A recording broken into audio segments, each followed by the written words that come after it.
आज हम सुनेंगे अतपदिनी एकादशी महात्म्य, अधिक मास की एकादशी महात्म्य। धर्मराज युधिष्ठिर बोले कि हे भगवान, अब आप अधिक लोध मास शुक्ल पक्ष की एकादशी के बारे में बतलाइए। उस एकादशी का क्या नाम है तथा उसके व्रत की विधि क्या है, सो समझाकर कहिए। श्री कृष्ण बोले कि हे राजन, अधिक लोध मास की एकादशी का नाम पदिनी है।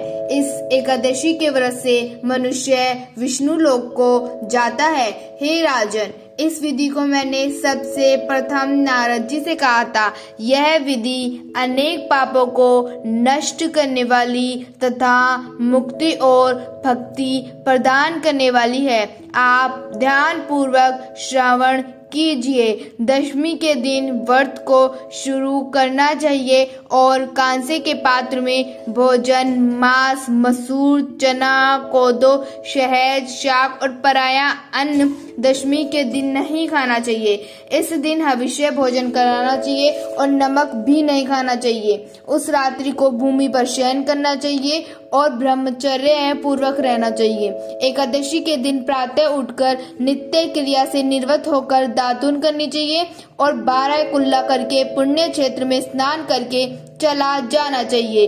उस समय गोमय, मृतिका, तिलकुश तथा आम्ल की चूर्ण से विधि पूर्वक स्नान करना चाहिए। स्नान करने से प्रथम शरीर में मिट्टी लगाते हुए उसी से प्रार्थना करनी चाहिए। हे मृतिके, तुमको भगवान ने सतबाहु रूप धारण करके निकाला है। ब्रह्मा जी ने तुम्हें दिया है और कश्यप जी ने तुमको मंत्र से पूजा है। इसलिए तुम मुझे भगवान की पूजा करने के लिए शुद्ध बना दो।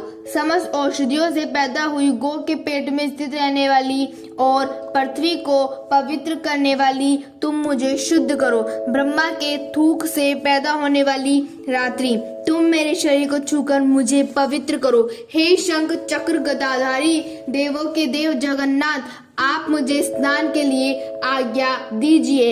इसके उपरांत वरुण मात्र को जप कर स्नान करना चाहिए। पवित्र तीर्थों के अभाव में उनका स्मरण करते हुए किसी तालाब में स्नान करना चाहिए। स्नान करने के पश्चात सफेद फटे वस्त्रों को धारण करके तथा संध्या तर्पण करके मंदिर में जाकर भगवान की पूजा करनी चाहिए। स्वर्ण की राधा सहित भगवान की प्रतिमा या पार्वती सहित महादेव की प्रतिमा बनाकर पूजन करे। धान्य के ऊपर मिट्टी या तांबे का घड़ा रखना चाहिए।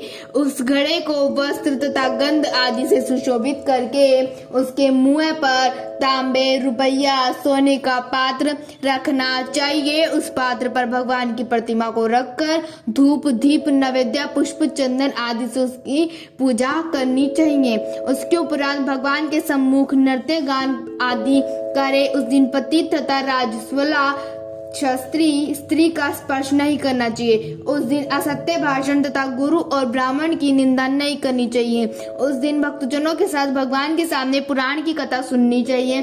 अधिक लोध मास की शुक्ल पक्ष की पदिनी एकादशी का व्रत निर्जला करना चाहिए। यदि मनुष्य शक्तिमान हो तो उसे जल पान या शुद्धाहार से व्रत करना चाहिए। रात्रि में जागरण करके नाच और गान करके भगवान का ध्यान करते रहना चाहिए। प्रति पहर मनुष्य को भगवान या महादेव जी की पूजा करनी चाहिए। भगवान को पहले प्रहर में नारियल, दूसरे बिल्व में फल, तीसरे में सीताफल और चौथे में सुपारी, नारंगी अर्पण करनी चाहिए। इससे पहले प्रहर में अग्नि होम का, दूसरे में वाजपेयी यज्ञ का, तीसरे में अश्वमेध यज्ञ का और चौथे में राजसूय यज्ञ का फल मिलता है। इस फल से अधिक संसार में न यज्ञ है, न विद्या है, न तप है, न दान आदि है। एकादशी का व्रत करने वाले मनुष्य को समस्त तीर्थ और यज्ञों का फल मिल जाता है। इस तरह से सूर्योदय तक जागरण करना चाहिए और स्नान करके ब्राह्मणों को भोजन कराना चाहिए। सब पदार्थ भगवान की प्रतिमा सहित ब्राह्मण को देना चाहिए। इस प्रकार जो मनुष्य विधि पूर्वक भगवान की पूजा तथा व्रत करते हैं उनका जन्म सफल हो जाता है और इस लोक में अनेक सुखों को भोगकर अंत में विष्णु लोक को जाते हैं। हे राजन, मैंने आपको एकादशी के व्रत का पूरा विधान बतला बता दिया। अब जो पदिनी एकादशी का भक्तिपूर्वक व्रत करते हैं उनकी कथा कहता हूँ, ध्यान पूर्वक श्रवण कीजिए। एक सुंदर कथा पुलस्त्य जी ने नारद जी से कही थी। एक समय कार्तवीर्य ने रावण को कारागार में बंद कर रखा था। उसको पुलस्त्य जी ने कार्तवीर्य की विनय करके छुड़ाया। इस घटना को सुनकर नारद जी ने पुलस्त्य जी से पूछा कि हे महाराज, उस महावीर रावण जिसने समस्त देवताओं सहित देवराज इंद्र को जीत लिया था, उसको कार्तवीर्य ने किस प्रकार जीता, सो आप मुझे समझाइए। इस पर पुलस्त्य जी बोले कि हे नारद, आप पहले कार्तवीर्य की उत्पत्ति सुनो। त्रेता युग में महिष्मती नाम की नगरी में उपकीर्तवीय राजा राज्य करता था। उस राजा के 100 स्त्रियां थी। उसमें से किसी के भी राज्य भार लेने वाला योग्य पुत्र नहीं था। उस राजा ने पुत्र की प्राप्ति के लिए यज्ञ किए, परंतु सब असफल रहे। अंत में वह तप के द्वारा ही सिद्धियों को प्राप्त जानकर तपस्या करने के लिए वन को चला गया। उसकी स्त्री हरिश्चंद्र की पुत्री प्रमद वस्त्राभूषण को त्याग कर अपने पति के साथ गंधमादन पर्वत पर चली गई। उस स्थान पर इन लोगों ने 10 सहस्त्र वर्ष तक तपस्या की, परंतु सिद्धि प्राप्त नहीं हो सकी। राजा के शरीर में केवल हड्डियां रह गई।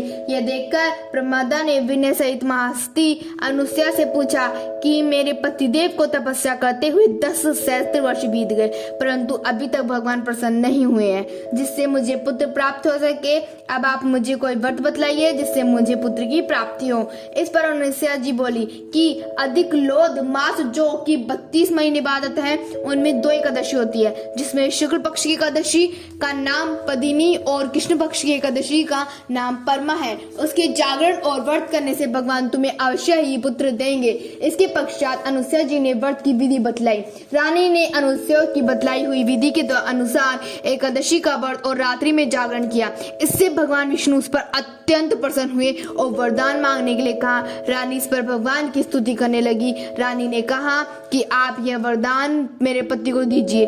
प्रमदा का वचन सुनकर भगवान विष्णु बोले कि हे प्रमदे, मलमास मुझे बहुत प्रिय है, जिसमें एकादशी का व्रत तथा रात्रि जागरण तुमने विधि पूर्वक किया, इसलिए मैं तुम पर बहुत प्रसन्न हूँ। इतना कहकर भगवान विष्णु राजा से बोले कि हे राजन, तुम अपनी इच्छा के अनुसार वर मांगो, क्योंकि तुम्हारी स्त्री ने मुझको प्रसन्न किया है। भगवान की सुंदर वाणी को सुनकर राजा बोला कि हे भगवान, आप मुझे सबसे श्रेष्ठ, सबके द्वारा पूजित तथा आपके अतिरिक्त देव दानव मनुष्य आदि से अजय उत्तम पुत्र दीजिए। भगवान उससे ततस्तुत कहकर अंतर्ध्यान हुए। वह दोनों अपने राज्यों को वापस आए। उन्हीं के वह कार्तवीर्य उत्पन्न हुए थे। वह भगवान के अतिरिक्त सबसे अजय थे। इसी से उन्होंने रावण को जीत दिया था। यह सब पदिनी के व्रत का प्रभाव था। नारद जी से इतना कहकर पुलस्त्य जी वहां से चले गए। भगवान बोले कि हे महाराज, यह मैंने अधिक लोध मास की शुक्ल पक्ष की एकादशी का व्रत कहा है। जो मनुष्य इस व्रत को करता है वह विष्णु लोक को जाता है।